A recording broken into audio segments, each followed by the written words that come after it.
Venha descobrir o poder das histórias que habitam o invisível. O peso da flecha, capítulo 7. Rastros esquecidos.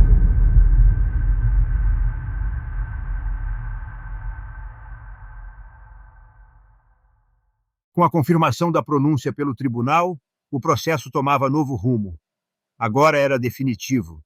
O caso seria julgado pelo povo. A fase seguinte exigia decisões. Eu precisava indicar se apresentaria provas em plenário, ouviria testemunhas, traria peritos. O tempo era curto. Mas a responsabilidade do que viria era imensa.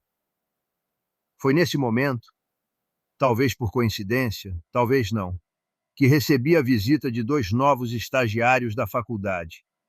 Jovens, atentos, com aquele brilho de quem ainda acredita que a justiça começa e termina com a lei.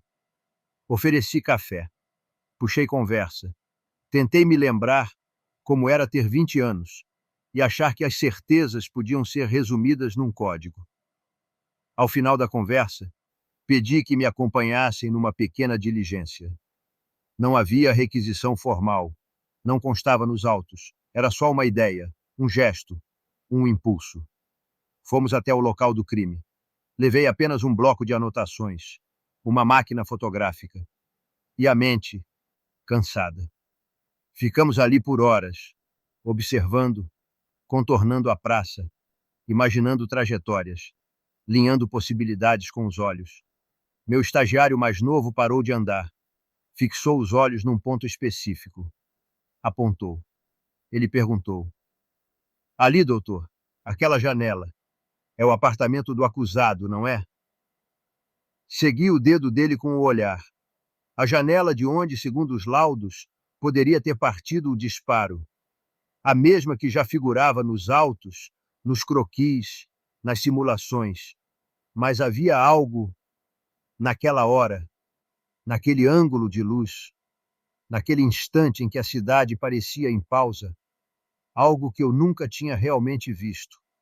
Meu estagiário murmurou: "Se a flecha saiu dali, então como ela chegou até aqui?" De onde estávamos, a linha imaginária do disparo cruzava obstáculos. E um deles era novo. Não constava nas fotos iniciais. Uma estrutura recém-instalada, talvez uma cobertura de toldo, ou uma placa metálica pendurada no prédio ao lado. Eu me afastei alguns passos. Ajustei o foco da máquina. Fotografei dali. Depois de outro ângulo. Depois mais um. Ali, entre a física e o acaso, entre o olhar leigo e o olhar técnico, algo se insinuava. Não era uma certeza, mas era uma dúvida nova. E talvez, no fundo, fosse tudo o que eu precisava naquele momento. Decidi ir até o prédio onde morava Ethan. Na portaria, fomos recebidos com um olhar torto. O porteiro era um homem de meia idade, calvo, voz áspera, olhos que já tinham visto mais do que queriam. Antes que eu dissesse qualquer coisa, ele cruzou os braços e disse: "Não sei de nada, doutor. Já falei com polícia, com delegado, com jornalista. Não tenho nada com isso." Falei em tom contido, mostrando minha identificação. "Calma, não sou da polícia. Sou do Ministério Público."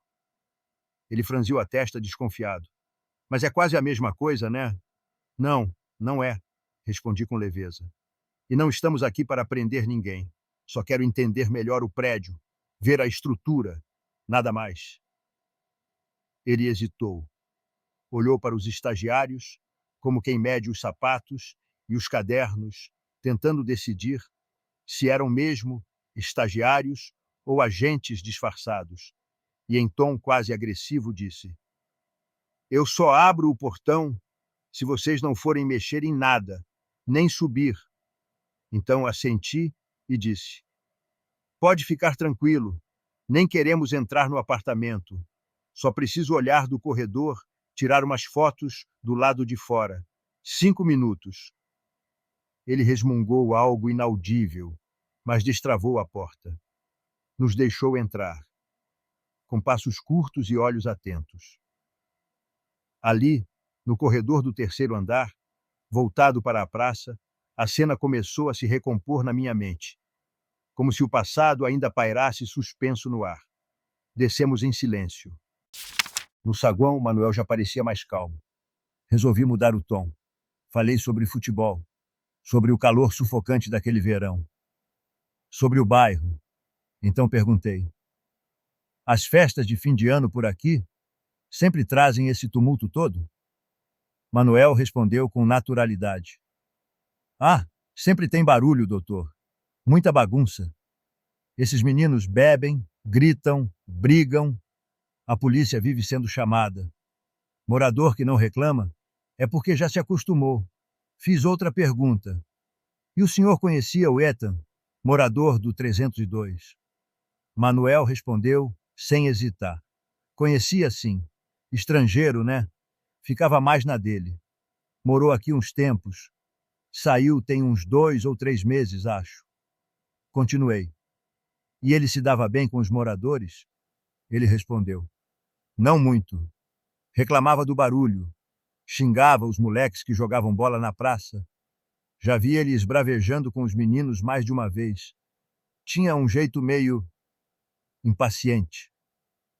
Fiz mais uma pergunta. Quando ele saiu, deixou alguma coisa aqui? Manuel hesitou. Olhou para os lados.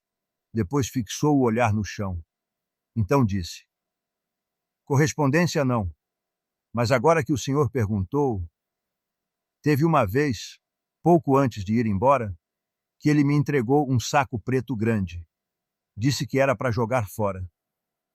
Perguntei com atenção: o que tinha no saco? Manuel respondeu: achei pesado, esquisito. Curioso que sou. Abri. Tinha umas roupas velhas, sapato e umas flechas. 3, se não me engano. Perguntei quase sem pensar: flechas? Manuel confirmou: é, mas não pareciam de enfeite não, doutor. Eram afiadas. Pareciam de verdade mesmo. Continuei: e o que o senhor fez com elas? Manuel respondeu: guardei no armário da portaria. Não sabia o que fazer. Aí, um tempo depois, o Ethan voltou para pegar umas cartas.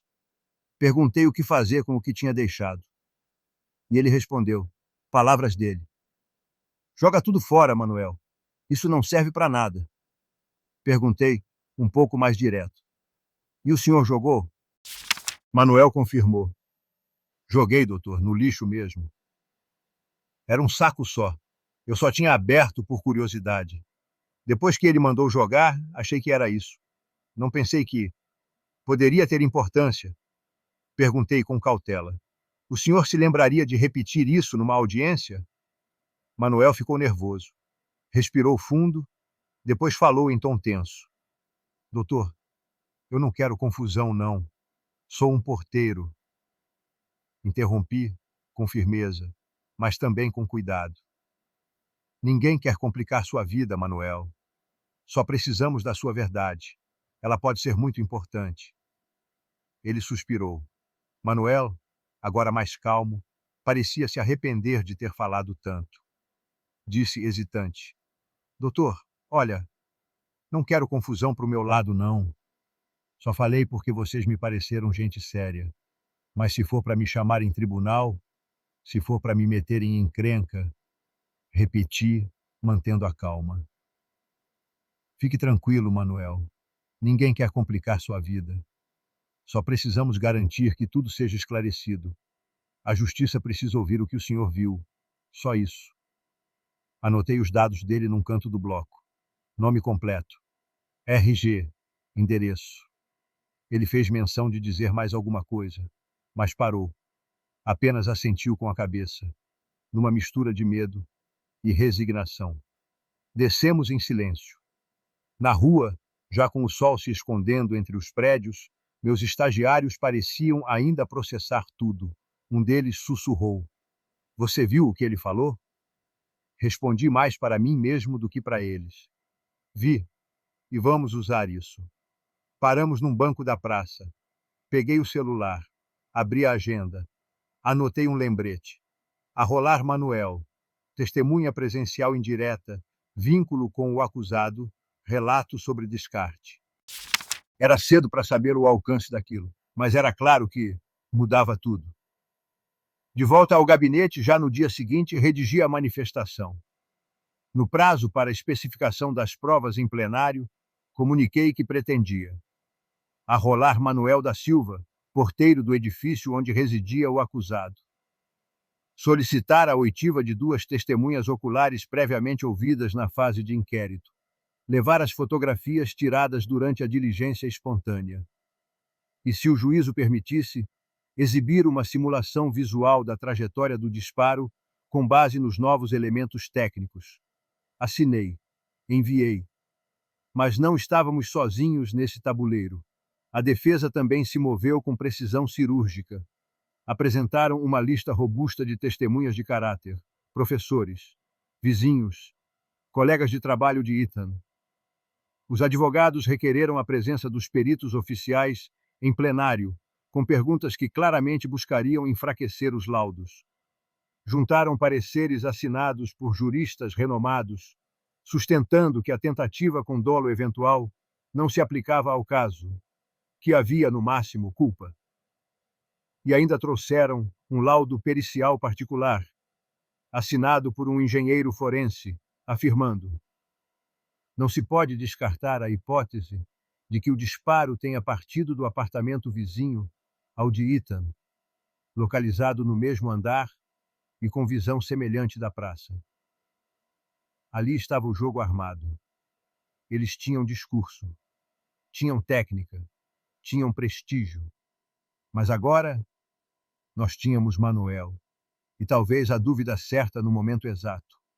Àquela altura, já não era mais só um processo. Era uma travessia entre o que podia ser provado e o que não podia mais ser ignorado. A tese da acusação era arriscada, a da defesa, elegante. Nem sempre fui assim. No início da carreira já havia cometido erros. Já deixei de ouvir. Já me apeguei demais à letra da lei e menos à substância. Mas os anos me ensinaram que no Ministério Público o mais perigoso não é errar, é achar que se está sempre certo. Naquela noite, relendo tudo com calma, pensei em Platão, no velho mito da caverna, nos prisioneiros acorrentados vendo sombras, convencidos de que ali estava o mundo real, até que um deles é libertado e vê a luz, e com ela, a verdade. Mas também pensei em Spinoza, que dizia que a liberdade nasce do entendimento, da razão, e que tudo quanto é causa de si mesmo. Ali, com meus estagiários adormecidos no sofá e os autos empilhados sobre a mesa, percebi. A verdade não costuma se apresentar como um clarão. Ela aparece em frestas, em desvios, num saco de lixo esquecido, numa janela mal observada, numa frase solta de um porteiro desconfiado. A verdade, quando aparece, quase nunca vem inteira. Mas, às vezes, basta uma fresta bem aberta para que a luz entre. Continua no próximo capítulo.